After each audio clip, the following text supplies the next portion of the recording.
All right. Thank you, Sean. And you can hear me okay? Yeah, we can hear you. All right. Awesome. Yeah, we'll dive in here. So the schedule for the plan, developing the comprehensive plan has been about, or we're about a year in. It's about a 2-year process. And it has several additional months for review and adoption at the tail end. Typically in a planning process like this, there's actually only about, a couple of months typically kind of given to once there's a draft plan, kind of getting into the adoption process. And we're really talking about, up to a 6+ month process to allow folks to get familiar with the content, to digest what is going to be a pretty, meaty plan. And the first phase focused on existing conditions and establishing our vision and goals. The second phase, we'll talk about growth scenarios. That's where we are currently. And as we move into phase 3, we are beginning to test policies and strategies. So if we know where we want to go and who we want to be and sort of what the community should look like, how are we going to get there? And so this work will continue and be refined further throughout phase 3. And then phase 4 is that review, adoption, implementation, and monitoring. Based on the community input in phase 1, we synthesized 3 overarching principles, 5 vision elements, and 8 goals. This framework will be used as a yardstick against which we will measure proposed policies for the comprehensive plan. So the 3 overarching goals, or principles, as you see on the top, are authentic, equitable, and integrated. The 5 vision elements that emerged, and these are kind of the topical areas that will be covered throughout the comprehensive plan development and in the plan itself, are inclusive and diverse, really getting at that equity piece head on. Oops, sorry about that. Livable and connected, healthy and sustainable, prosperous and innovative, and regional. And then our 8 goals include transportation choice, safe, inviting, and distinctive places, thriving economic innovation and opportunity, vibrant arts, culture, and education, health and sustainability, equitable access to services and resources, affordable and diverse housing, and coordinated growth and development. The purpose of scenario planning, which is the main focus of phase 2, is really just about providing us information so we can better understand the impacts or trade-offs associated with our decisions about how we should grow. I heard in some of the initial comments, people were talking about the systemic kind of things that are broken and that we need to address. And this is intended to really get ahead of those ideas and kind of think about what those pieces are and what those trade-offs are as we make decisions. So the computer model for the scenario includes a lot of information, particularly about existing development and also what is in the pipeline. That's meaning what development has been approved but not yet built. So one of the really big inputs into the computer model has been and will continue to be public input from the broader community as well as from you all as strategic advisors. So what does the community want to see in the future? So for phase 2, we developed a board game. It was called Growing Better Places, a More Equitable and Inclusive Charlotte. And that was to inform people about the growth of impacts and trade-offs and different ways of growing, and then to give us input into the model. In the game, players made decisions about where to add new growth and work to add community benefits like parks and transit where they were needed. And then the results each time the game was played informed the development of our preliminary growth scenarios and preferred growth scenario for Charlotte. The results of the game were used to drive the development of the preliminary growth scenarios, which we rolled out about a month and a half ago. And the strategies that were selected became some of the important guidance for the scenarios. So for example, strong support for the transit corridor strategy indicated the major theme for the connected corridor scenario, while mixed-use neighborhood strategy is explored at 2 different scales at both the strong centers and neighborhood nodes, which I'll explain in a second. Where people added new jobs and housing, and the places they chose to do so were considered as the scenarios were mapped out as well. So using those favored strategies and map results, we identified 3 predominant patterns, which are descriptively named strong centers, connected corridors, and neighborhood nodes. These were the conceptual and specific locations, and the specific locations were not as important at this phase in these preliminary scenarios. So each is built from several of the favored strategies as well as the map results. And the modeling also included a business as usual scenario. So the scenarios show what would be most likely based on the total growth, existing policy, and predominant market forces. So our continued growth in the center city and along key transportation corridors kind of was the guidance for business as usual. The strong centers in the lower left, several prominent regional activity centers provided choices for location of jobs, goods, and services throughout the community.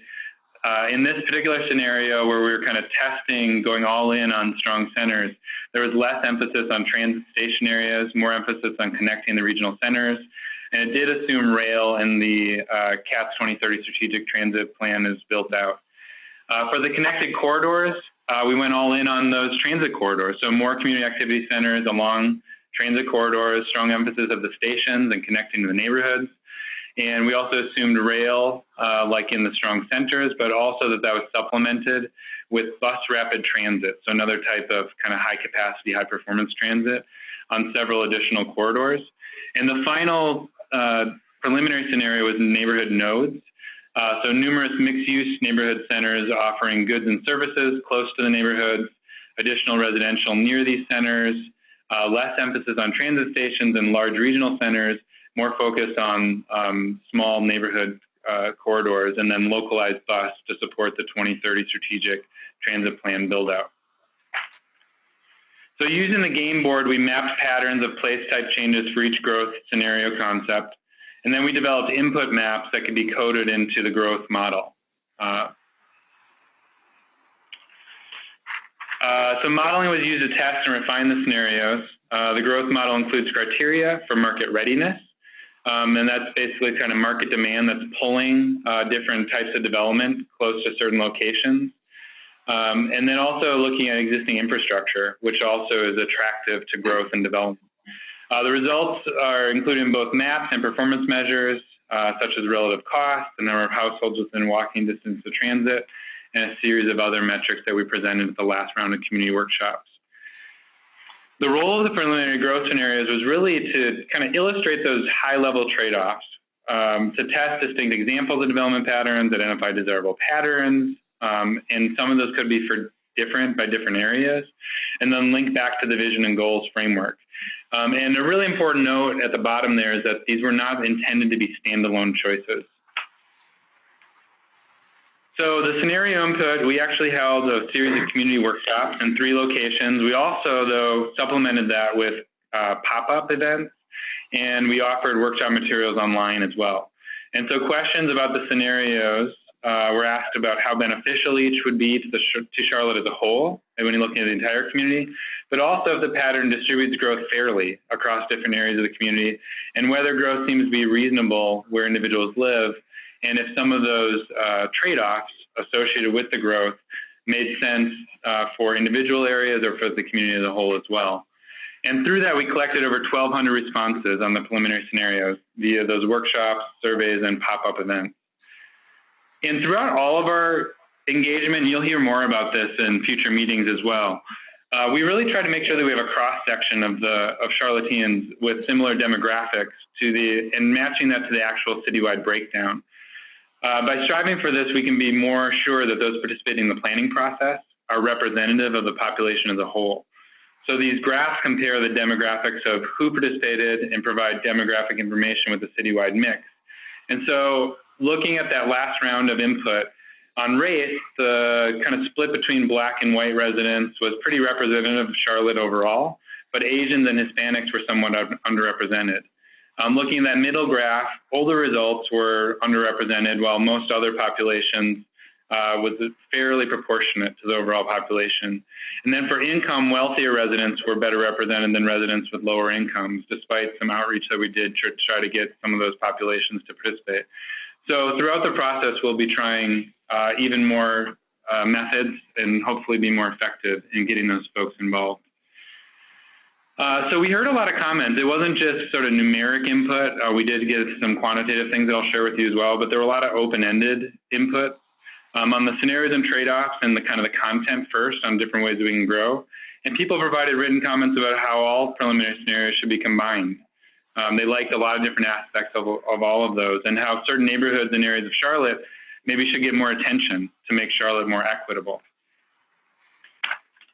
People also provided comments on sort of how we were actually engaging them and what the mechanisms were to do so and the types of information we were providing. So we heard comments about how much information was presented at each stage of the outreach and the level of detail available.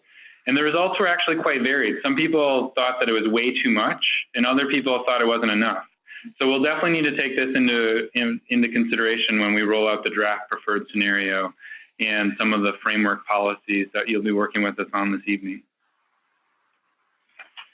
So what did people say? So the graph at the right shows in-person and online participants' agreement to the statement, the way growth is distributed across Charlotte is fair, across the business as usual and the three preliminary scenarios. So the first bar, and maybe you can see this here, the first bar here is business as usual, and then we have connected corridors, strong centers, and neighborhood nodes. At the bottom is strongly disagree, so the darkest red, neutral is gray, the darkest green is strongly agree, and then we have more moderate agree, more moderate disagreement in the lighter colors. And so the graph here is showing actually for in-person and online participants agreement to the statement, the growth and change shown where I live is reasonable. So about half of people were thinking that it was reasonable across all scenarios.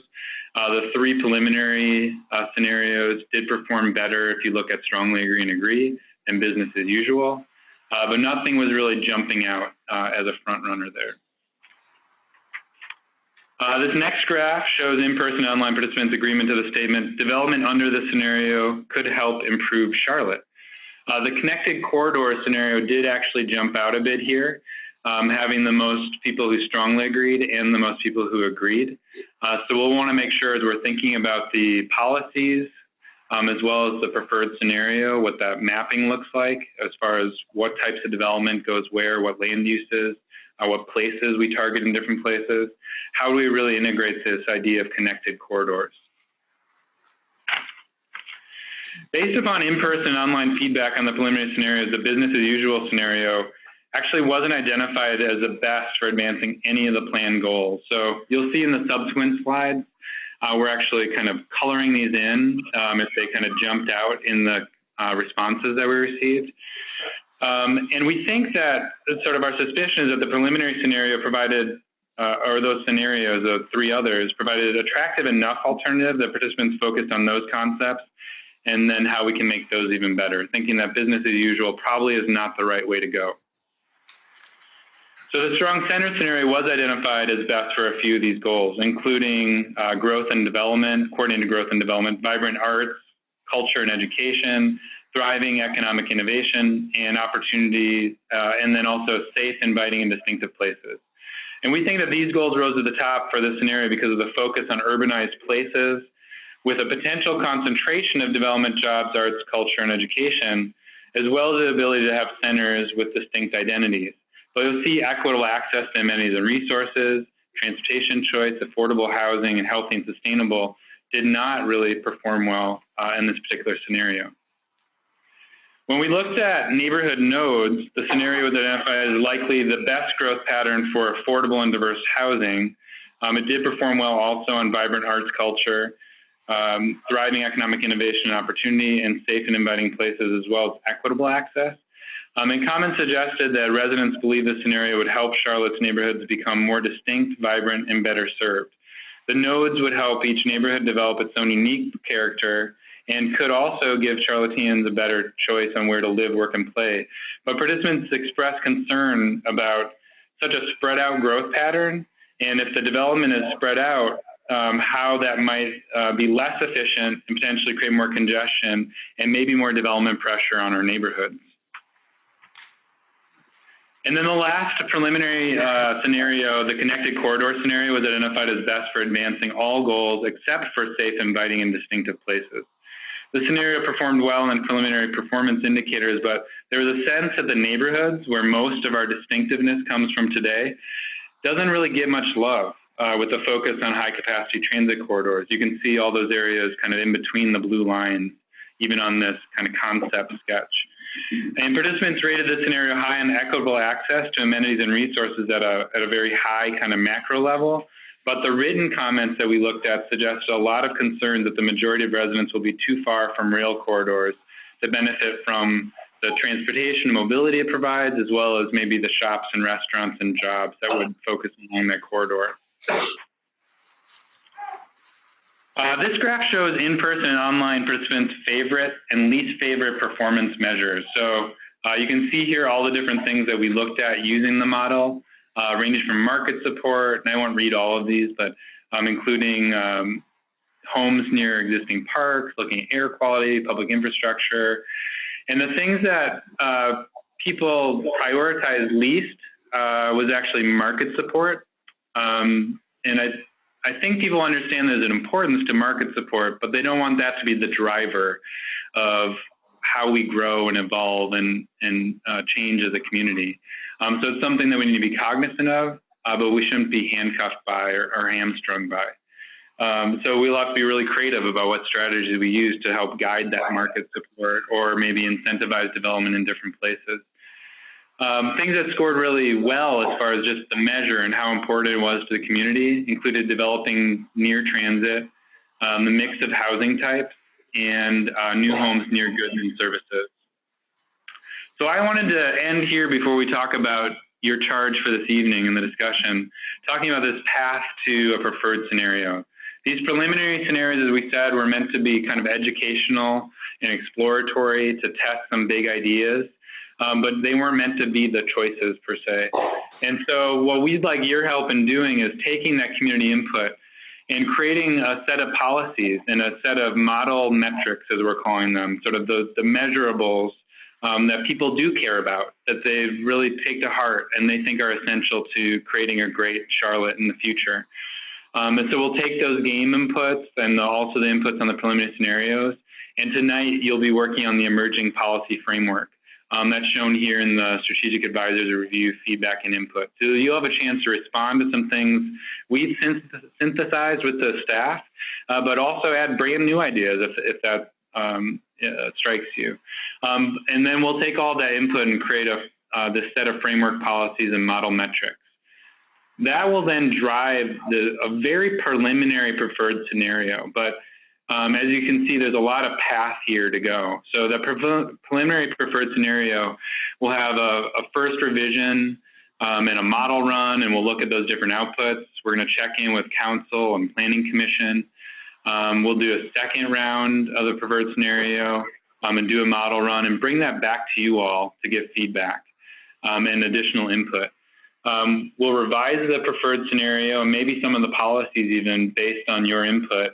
And do another model run, and then check in with council and with planning commission before we go to the broader community. And then we're going to give you a chance to actually kind of process what the community says, because this exercise that we went through this last round, we want your help with moving forward. And so we'll share with you a summary as well as all the details if you want them on what the community has to say about the policy framework, these kind of high-level policies and guiding principles, and then the preferred scenario.